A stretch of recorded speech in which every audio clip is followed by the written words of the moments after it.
गुरु प्यारी साध संगत जी, नमस्कार जी। आप सब कैसे हो?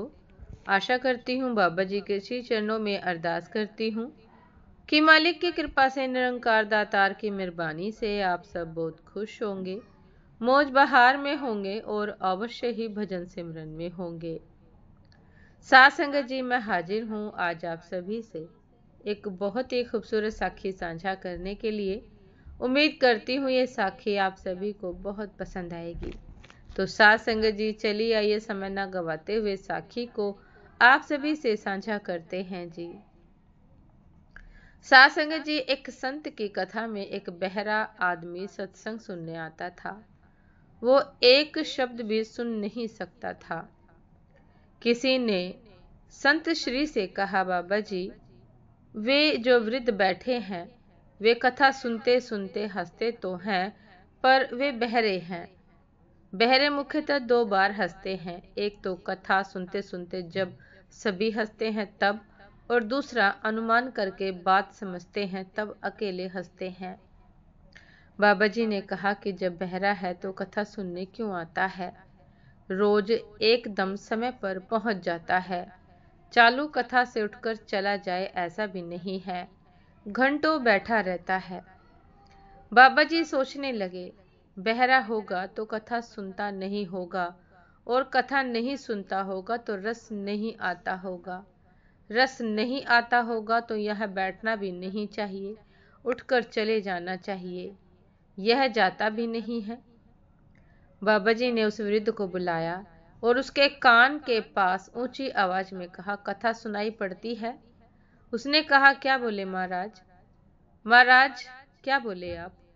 बाबा जी ने आवाज और ऊंची करके पूछा, मैं जो कहता हूँ क्या वह सुनाई पड़ता है? उसने कहा, क्या बोले महाराज? बाबा जी समझ गए कि यह नितांत बहरा है। बाबा जी ने सेवक से कागज कलम मंगवाया और लिखकर पूछा। वृद्ध ने कहा, मेरे कान पूरी तरह से खराब है, मैं एक भी शब्द नहीं सुन सकता। कागज कलम से प्रश्नोत्तर शुरू हो गया। फिर तुम सत्संग में क्यों आते हो? बाबा जी, सुन तो नहीं सकता, लेकिन यह तो समझता हूँ कि ईश्वर प्राप्त महापुरुष जब बोलते हैं तो पहले परमात्मा में डुबकी मारते हैं। संसारी आदमी बोलता है तो उसकी वाणी मन व बुद्धि को छू कर आती है, लेकिन ब्रह्मज्ञानी संत जब बोलते हैं तो उनकी वाणी आत्मा को छू कर आती है। मैं आपकी अमृत वाणी तो नहीं सुन पाता हूँ, पर उसकी तरंगे अनुभूति मेरे शरीर को स्पर्श करते हैं तो रोम रोम पवित्र होने का आभास होने लगता है। दूसरी बात, आपकी अमृतवाणी सुनने के लिए जो पुण्य आत्मा लोग आते हैं, उनके बीच बैठने का पुण्य भी मुझे प्राप्त होता है। बाबा जी ने देखा कि ये तो ऊंची समझ के धनी हैं। उन्होंने कहा, 2 बार हंसना आपको अधिकार है, किंतु मैं यह जानना चाहता हूँ कि आप रोज सत्संग में समय पर पहुंच जाते हैं और आगे बैठते हैं, ऐसा क्यों? मैं परिवार में सबसे बड़ा हूँ। बड़े जैसा करते हैं वैसा ही छोटे भी करते हैं। मैं सत्संग में आने लगा तो मेरा बड़ा लड़का भी इधर आने लगा। शुरुआत में कभी कभी मैं बहाना बना के उसे ले आता था। मैं उसे ले आया तो वह अपनी पत्नी को यहाँ ले आया, पत्नी बच्चों को ले आई, सारा कुटुंब सत्संग में आने लगा। कुटुंब को संस्कार मिल गए। बाबा जी उसकी बात सुनकर बहुत प्रसन्न हुए और मन ही मन बोले कि आज मेरा सत्संग करना सार्थक हुआ। भागवत चर्चा संतों का सत्संग ऐसा है कि यह समझ में नहीं आए तो क्या, सुनाई नहीं देता हो तो भी इसमें शामिल होने मात्र से कल्याण हो जाता है। साध संगत जी, ये थी आज की एक बहुत ही खूबसूरत साखी कि सत्संग की महिमा बहुत निराली है।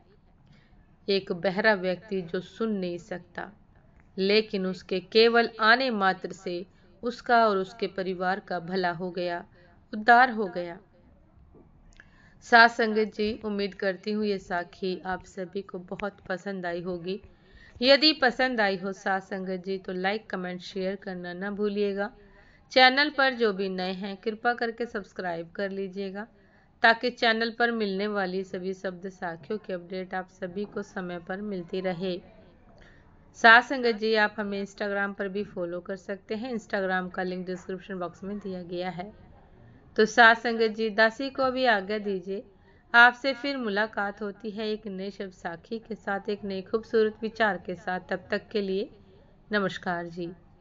सदा खुश रहिए, मुस्कुराते रहिए, भजन सिमरन अवश्य करते रहिए, सेवा सत्संग अवश्य करते रहिए। नमस्कार जी।